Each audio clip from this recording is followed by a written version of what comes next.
আরেকজনের ওয়াইফাই চুরি করে বা হ্যাক করে ওয়াজ ডাউনলোড করে শুনলে সব হবে কিনা? এই প্রশ্ন কি দুষ্টামি করে কেউ দিছে নাকি আল্লাহ জানে, নাকি সত্যি জানার জন্য দিছে?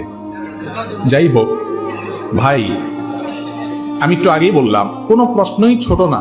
দিন সম্পর্কে, আল্লাহ সম্পর্কে জানার জন্য কোনো প্রশ্নই ছোট না। এই প্রশ্নটাও গুরুত্বপূর্ণ, কোনো প্রশ্নই অগুরুত্বপূর্ণ না। শুনেন, কারোর ওয়াইফাই এটা যদি আপনি হ্যাক করেন বা চুরি করে সেটা যে কোনো ভাবে আপনি ইউজ করেন, ওই বেচারার যে স্পিড আছে সেই স্পিডের মধ্যে ঘাটতি হবে কি হবে না, কমতি হবে কি হবে না? তাহলে তার ক্ষতি হলো না? জিনিসটা তার, এটার বিলটা সে দিচ্ছে, আপনি আলগা খাইতেছেন যে সেখানে, আপনি আলগা খাইতে যাইয়া তার স্পিড কমায়া তার ক্ষতি করতেছেন, চুরি করতেছেন। এটাও চুরি, এটাও না যায়, যেটাও গুনাহ। এটা করতে পারেন না আপনি। আপনি হয় তার পারমিশন নিবেন।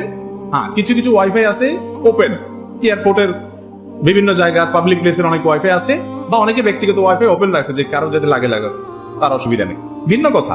কিন্তু সে একটা পাসওয়ার্ড দিছে, তার মানে সেটা সবাইকে দিতে চায় না। আপনি এটা হ্যাক করলেন, করে আপনি ব্যবহার করলেন, প্রশ্নে আপনি লিখলেন, আবার যে ওয়াজ শুনছে, যদি বাদরামো করে প্রশ্ন দিয়েও থাকেন, তারপরও বলবো যে যদি এটা দিয়ে আপনি ওয়াজও শুনেন, তারপরও আপনার এই গুনাহ ঠিকই হবে। ওয়াজ শুনছে দেখে কাটাকাটি হবে না।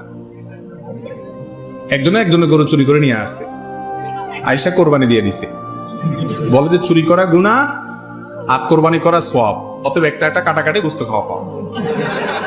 তো এইরকম কোন মাসালা বাইর করলে মুগুরের মায়ের একটাও নিচে খবরদার।